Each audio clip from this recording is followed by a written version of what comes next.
Welcome back. This is the second part of the human fall, DP5.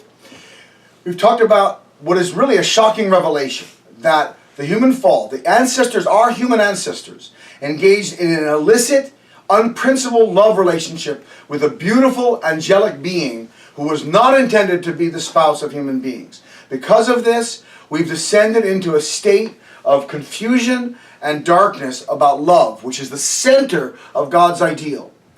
If you were to steal the one thing that would control all of history, it is love between man and woman.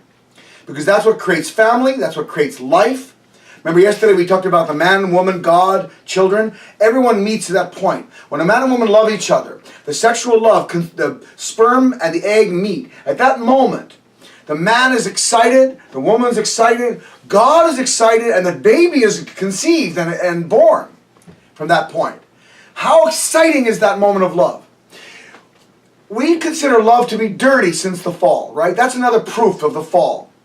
When I was in San Francisco in the 1980s, there was the red light district. You know what the red light district is? Mm-hmm. It's where there's prostitution and pornography and sex shops and massage parlors, and it's all the seamy, dirty underside of a sexual world that we live in. Is the red light district. 42nd Street in New York used to be the red light district in New York. Now, those places are often named things like Adam and Eve's den, the forbidden apple, the forbidden fruit, the serpent. You know, they know. It's like there's a knowledge inside of human beings that the fall was sexual. But nobody really wants to talk about it or admit it. But the knowledge is there deep within our memories that our fall, the human fall, had something to do with sex. If you take away the core of love and twist it and pervert it, you end up with what we have in our human society and inside ourselves. A contradiction between the desire to love, which should be a heavenly and beautiful desire, and the desire to not love. The realization that our love is twisted, is wrong. It pulls us in the wrong direction. No better way of messing up a person than to twist this core point of love. Lucifer knew this. And that's why he went for the one thing that would help him to destroy God's ideal and to control human history. That's why we need the Messiah. The Messiah comes back to show us what is true love. We'll talk about that in the next lectures. But right now, let's go back.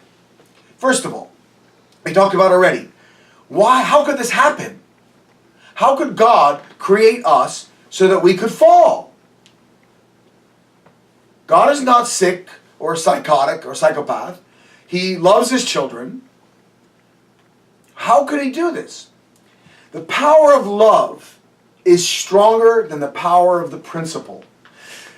Animals are governed by the power of principle. We talk about instinct or the inherent directive nature in minerals or tropism in plant. They cannot fight that. They have to follow their instinctive nature. They're slaves of their instinct. We also have instinctive natures. We have a principled nature that's pushing us in the principled direction. But we are created, we're the only creation of God that is not created perfect, that is not created with a built-in program, you could say, to perfect itself. You know, like squirrels. They have a program built in. You are a squirrel. Be a squirrel. You know, and the squirrel grows up being a squirrel and dies as a squirrel and never has an identity crisis. Squirrels don't have identity crises. Am I a squirrel? Why am I here? What's the purpose of my life? The other squirrels, you moron, get some nuts. You know, put the nuts inside the tree. That's your purpose in life. You know, squirrels don't have identity crises. They don't commit suicide. They'll fight to the death to stay alive. They're programmed to be perfect squirrels. We are not programmed to be perfect human beings. We have to choose our life every moment. How magical, how wonderful is that? God created us free to choose our way. Only in this way could God guarantee that we would become his children and not his slaves or robots. Remember we talked about why did God create? What was the reason God created? Do you remember yesterday? God created to receive joy, for the purpose of joy. Why does anyone create anything? Why do you create beautiful artworks? Because it gives you joy, right? Makes you happy. We create, whatever we create, whether you're a musician or an artist or a writer, or if you love flower arrangement, or if you're a gardener, or if you like to paint, or if you like to build houses, or whatever you like to create, you do it because it gives you a sense of satisfaction and joy to see something you created in reality, in existence.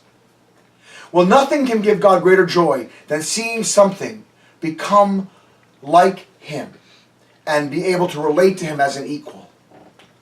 God was creating a partner of love. A love partner. Human beings, we're supposed to be God's love partners. That's why God created. So that was not possible. We cannot become God's love partners if we are programmed to become a perfect human being. I cannot fall. God made me so that I will be perfect. I love you. Come here, my son. This is not love. Love is not something you're programmed to do. If I'm forced to do it because there's a program in me that's forcing me to do it, it's not love anymore. God was in a very difficult situation. How do you create a being who's free to love you and is complex enough to understand love? How do you create a being that is like yourself when you're God? The only way God could do it was to give us freedom. The freedom to choose. And he respected that freedom absolutely. It was built into his own principle of creation. I cannot violate human beings' freedom. They must be free to choose. That doesn't mean he can't warn them. He gave them the warning. Don't eat of the fruit. Don't have sexual relationship. But the power of love is stronger than the power of principle. Otherwise, if we were forced to do it and love were weaker than the desire to be good and be true, we could never fall, but love would always be less valuable than the truth. And God would not experience love from us. We would be like intellectual. Yes, God, this is very true. Yes, that's not love. There wouldn't be any love. Love has to be stronger than principle. But there's a danger in that. Because if an unprincipled love comes, like Lucifer's love, it can derail you. Like a train going on its tracks. If a force comes from the side and hits the train hard enough, the train can get derailed. That's what happened to Adam and Eve. So God warned them to protect them from that force. He knew that that force was a danger. So he didn't just leave them alone with the danger. He warned them, don't have sex. Wait. Had they listened to that commandment, had they kept the commandment, they could have fought and overcome Lucifer's temptation. That was God's plan. That when Lucifer's temptation came and he saw it coming, he knew that Lucifer would feel less love. Like, why does God not love me anymore? He used to love me. I was the leader of all the angels. And now I feel less love. How do I get my love back? How do I get love? I'll go to Adam and Eve. There's where the love is.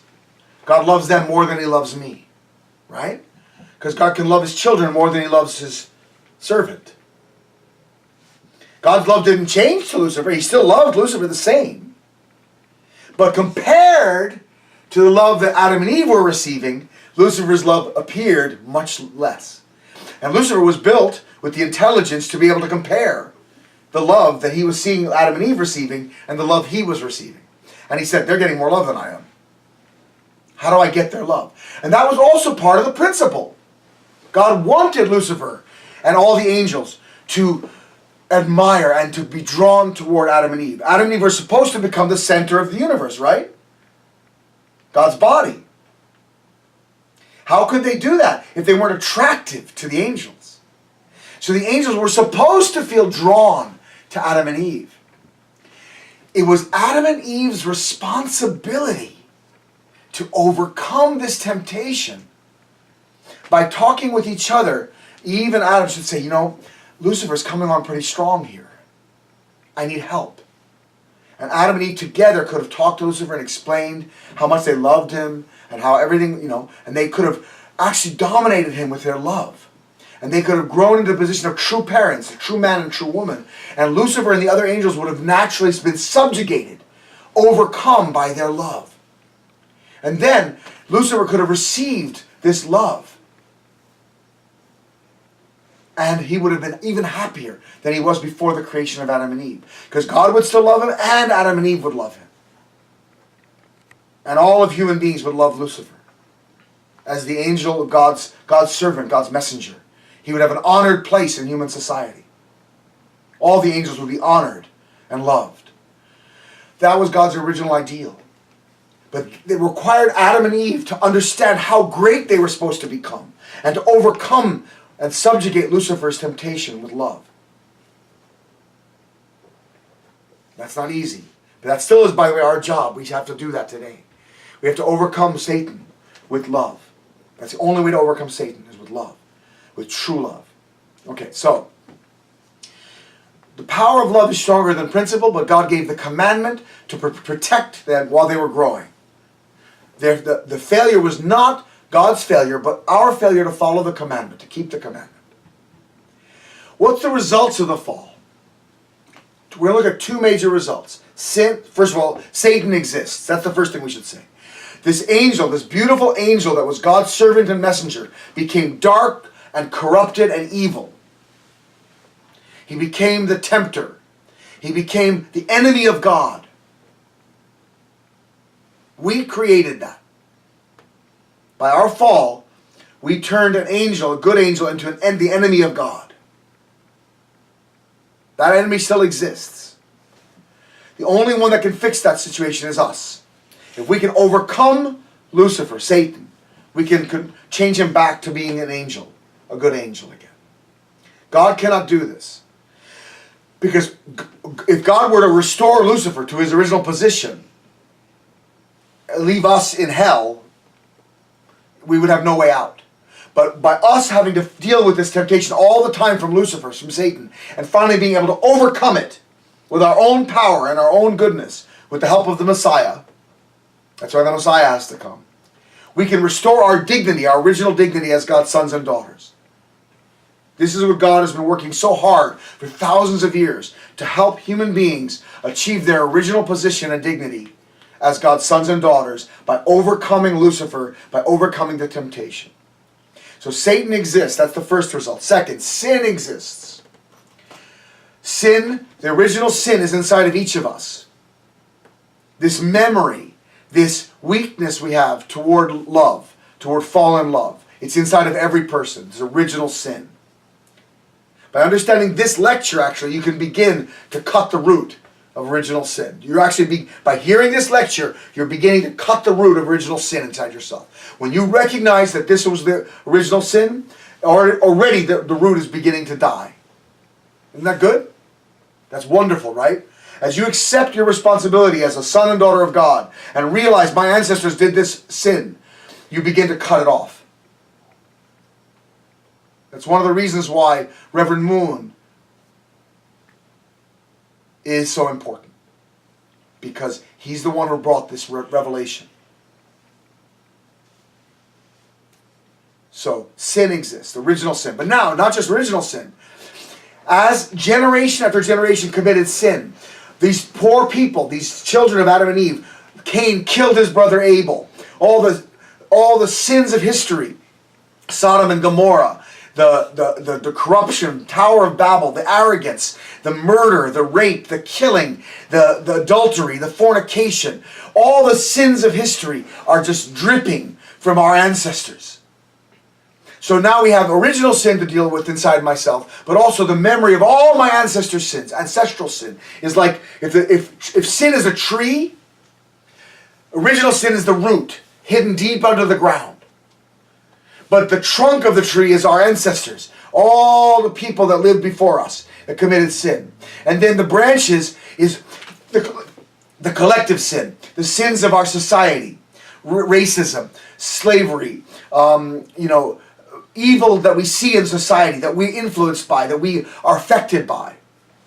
And finally, our own personal sins, like the leaves on the tree. The individual sins that we commit. So sin is like this big tree now that has grown up in the soil of the fall. But like any plant, any weed, to kill a weed, what do you have to do? If you have weeds in your garden, is it enough to cut them off here? What do you have to do to kill a weed? You have to pull up by the roots. When the root is out of the ground, it dries up and withers up and dies, and the weed dies. Any gardener knows this. You have to pull up the root of the weed. So that's been the problem, that nothing in history, even Jesus' death on the cross, and we'll talk about this in the next 2 lectures, could not uproot the original sin. Jesus said, there are many things I wish to share with you, but you cannot bear them now. If I have told you of earthly things and you did not understand, how can I tell you of heavenly things? They couldn't even accept Jesus as a prophet, let alone as the Messiah. They murdered him. How could he tell them this truth of the fall? They weren't listening to him. They didn't want to listen to him.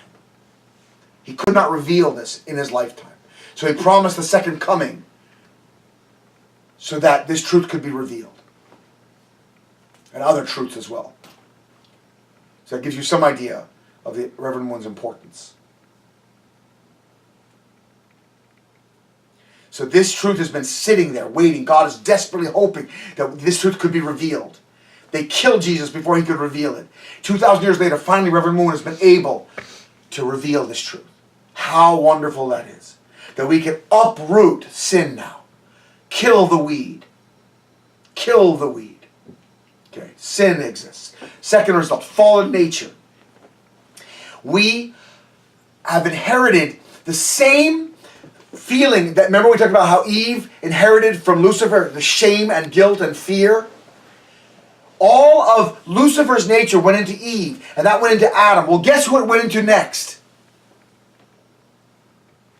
Parents pass on their nature to their children, good and bad. So the original nature that God gave Adam and Eve went to their children. But the distorted form of it that they created in themselves with Lucifer, with Satan, also went into their children. Fallen nature.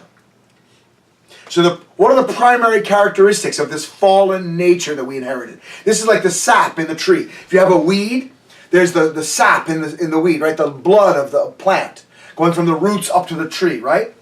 What is that blood? What is that nature that keeps us as sinful? Let's look at how Lucifer fell. First, he could not see Adam the way God created. God created Adam as his son, and he wanted everyone to love Adam. Adam should be loved. But Lucifer couldn't love Adam the way God did. So he stopped seeing the way God saw. He separated from God. That's the beginning of the fallen nature. To not see from God's point of view. Second, after failing to see from God's point of view, he left his proper position as their servant and the messenger of God. And he was on his own. That's an unprincipled place to be. You're always supposed to be in a relationship with God. So by stopping seeing from God's point of view, he looked at God as the enemy. Do we look at God as the enemy sometimes? Let's be honest. Don't we not accuse God? God, if you exist, why don't you save this world? Like the thief on the left of Jesus. If you're the Son of God, the evil centurions, if you're the Son of God, take yourself down from there, and laughed at him. They mocked Jesus. How many of us mock or accuse God in our heart? God, why is my life so miserable? Why did you even create me? If you're so powerful, why don't you save this world? When you stop seeing from God's point of view, you begin to separate yourself from God and you begin to accuse God. And this is what Lucifer did. He separated from God. He left his proper position as a servant, as a messenger, as an honored, trusted servant of God. He left his position. Then what did he do? Third fallen nature. He went back to Adam and Eve and reversed dominion. His original dominion was, the original order of the rule, order of relationship would be Adam loving Eve, the two of them loving Lucifer. They're in the subject position. Lucifer should be their object to receive love from them. But he reversed his dominion. He loved Eve first. he became one with Eve like her husband. Then together they dominated Adam. And since that time, everything has been twisted and reversed. Instead of mind being subject over body, our body now reverses dominion over our mind, right? Our body tells us what to do. We're tempted by our physical desires, sex, food, sleep. We do evil things because of our physical desires. So the body has reversed dominion over the mind. Men and women relationship. Women have become subject over men. Instead of men having dignity and beauty and respect, and women respecting men and wanting to be a man's wife and be together in love, men are chasing women like dogs. We could even have an expression for chasing skirts. We have an expression in English. Men are chasing skirts around. They're like chasing women. And women are like, oh, talk to the hand. Right? Women are putting down men and looking down on men. And actually taking like Eve did with Adam, taking a subjective role over men. But it doesn't work to make a family. It's the enemy of a family. That kind of twisted, backward relationship destroys the family. Because when a woman gets pregnant, she needs a man to be a true subject, to have dignity, to have strength, to be the center of the family. And if their relationship is built on this backwards kind of love, where the woman is dominating the man, then when she gets pregnant, she wants to be loved, but he's not anywhere near being able to love her. He never was raised that way. He's been chasing skirts. So when she stops dominating him with love, he goes out and finds another woman. He chases a different skirt. So when men discover their true identity as a true son of God, they become a subject.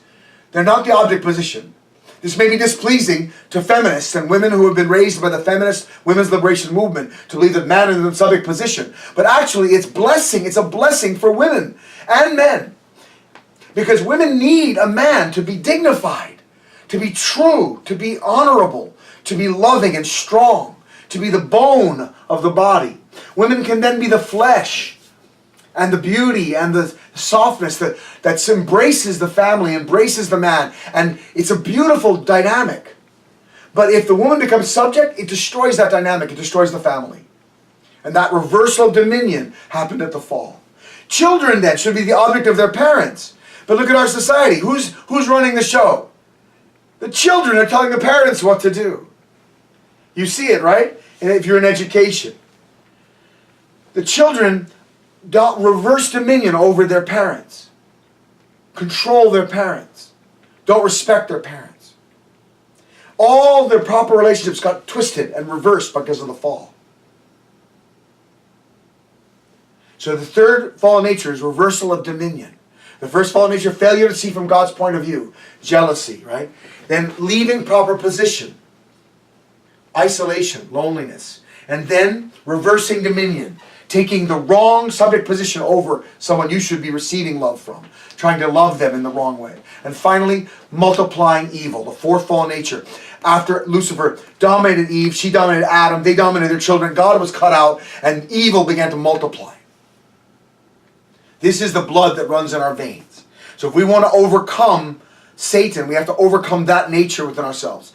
We have to see from God's point of view. Be humble. We have to keep our proper position, not be arrogant, not be resentful. We have to receive love from the one that God loves, Christ. We should receive love from the central figure that God chose. And let that guide our lives. Be guided by goodness, not try to run the show ourselves in some evil way. And we should multiply goodness. We should take God's word and multiply it in my life so that I create a good family, a good nation, a good world.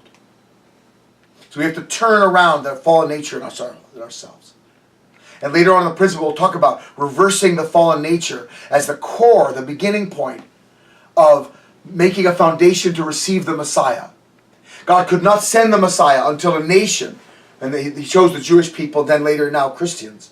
He had to choose a nation and guide them how to be humble, how to be sincere, how to be true men and women, how to overcome their fallen nature.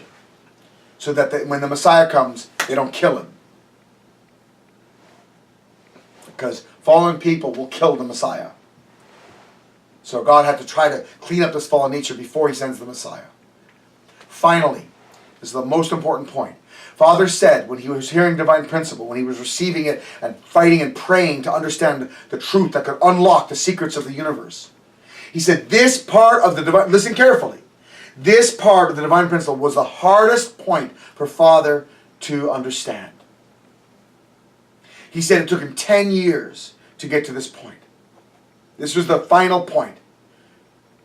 And he said when he finally understood this truth, he wept for 3 days without ceasing. He was crying for 3 days solid. He was asking God, why couldn't you intervene in the fall? Why couldn't you intervene? Why couldn't you cut in? You saw it coming. You knew the results. You could predict the future. This disaster of thousands of years of history. The suffering. Why couldn't you stop it? This has been the question that theologians have asked for thousands of years. God is all-powerful. God is all-knowing. God is omnipresent. He's everywhere. He knew the fall was happening the moment it was happening. He knew. Why didn't he intervene? He has the power. He's good. He's a good being. He's a being of goodness. Why evil shouldn't exist? This is the question. Well, I've been trying to answer it throughout the lecture. Maybe you have some idea already in your head.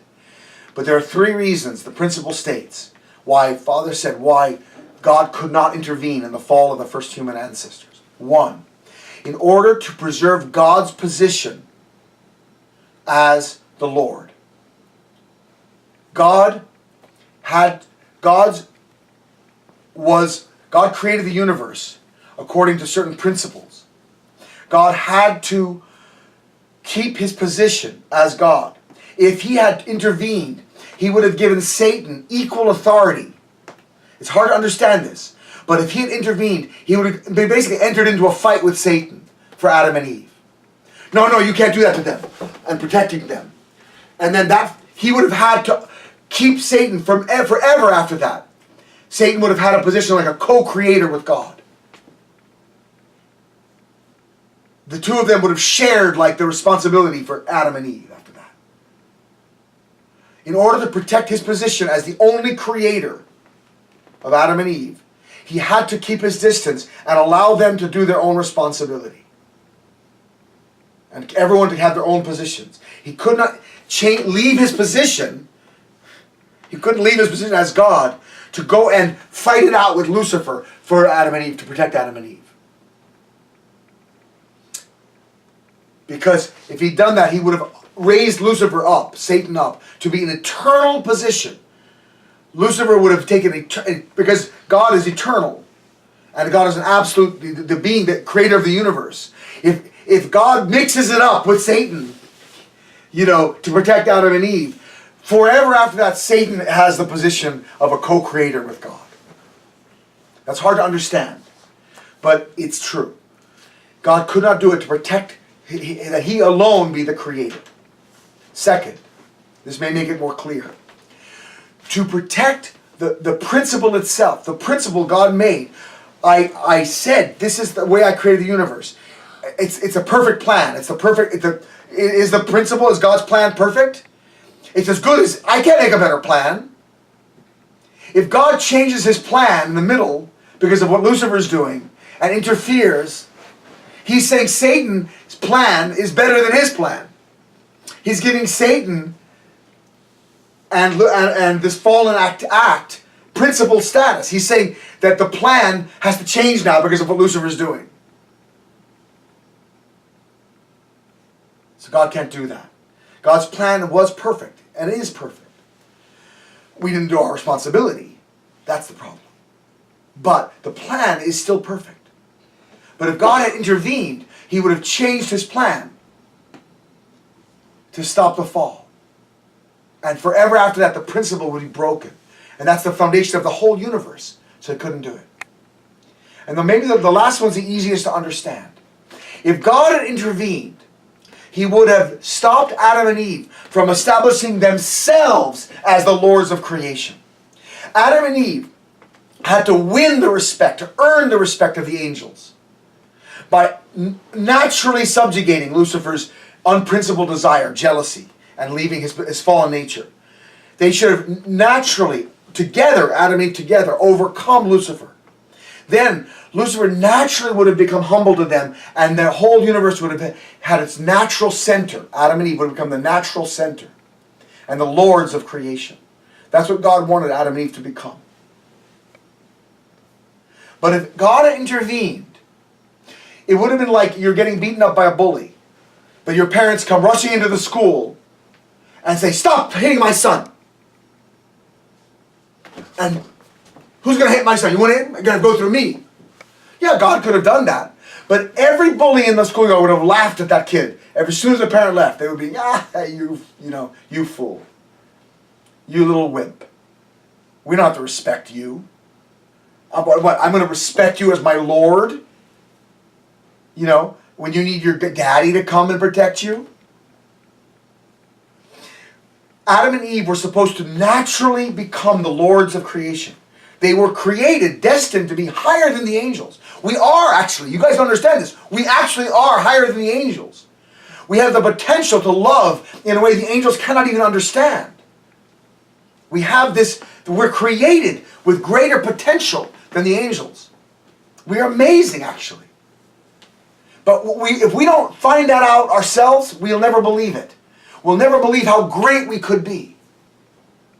God really loves us. That's why He couldn't intervene. He wanted us to stand up and become His amazing children who could naturally be the king and queen of the universe. Like Jesus did finally, right? That's why Jesus was so proud. God was so proud of Jesus. God wanted to be that proud of each of us.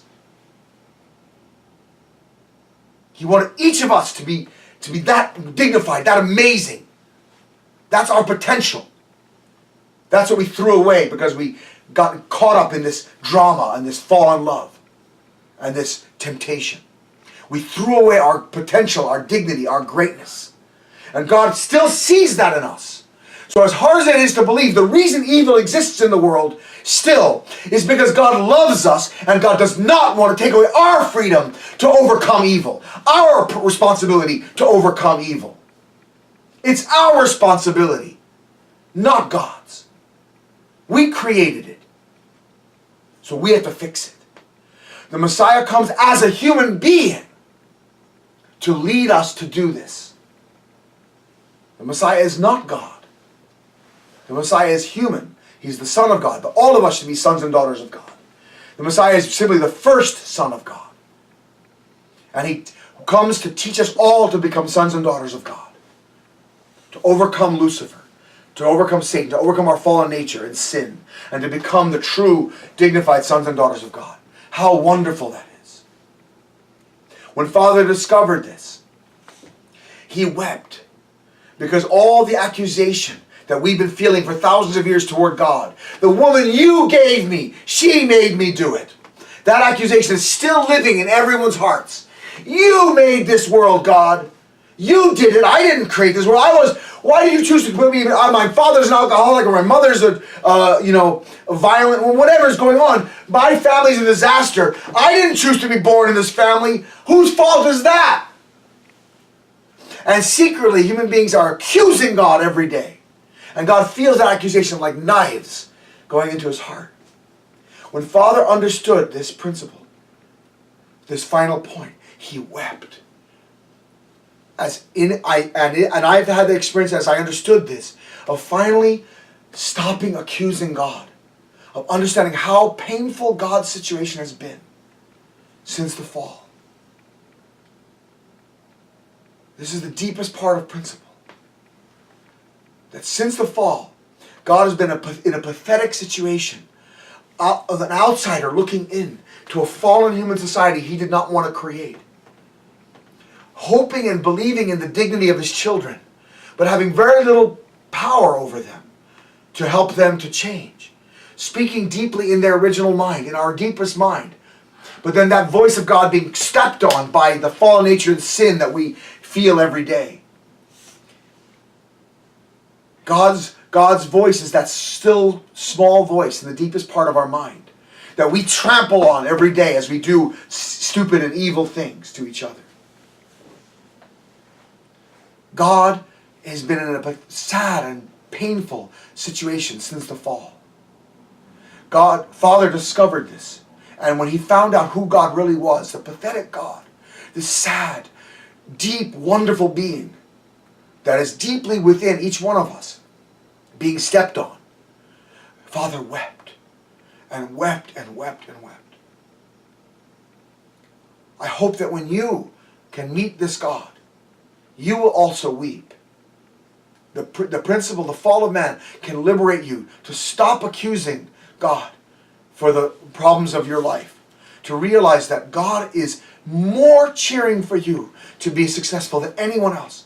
And that God is weeping for you more than even you are. And wants us to be successful. Please, absorb this truth. Pray. Read the divine principle deeply and pray. And try to understand God's deepest heart. As we continue with the lectures tomorrow, we're going to talk about 2 lectures tomorrow. We're going to talk about the consummation of human history. How does God mean to end this evil world and to save it? We've already talked about the Messiah some, and we're going to continue that discussion briefly. And then we're going to actually talk about Jesus himself and how he came and what his life was like and why it ended the way it ended on the cross and why it did not actually finally finish the work of restoration. And we'll discuss these things deeply. But remember the heart of God. And we're going to explore this heart more deeply as we look at the life of Jesus. And we look at the rest of the principle. So this is the lecture on the fall of man. Thank you very much.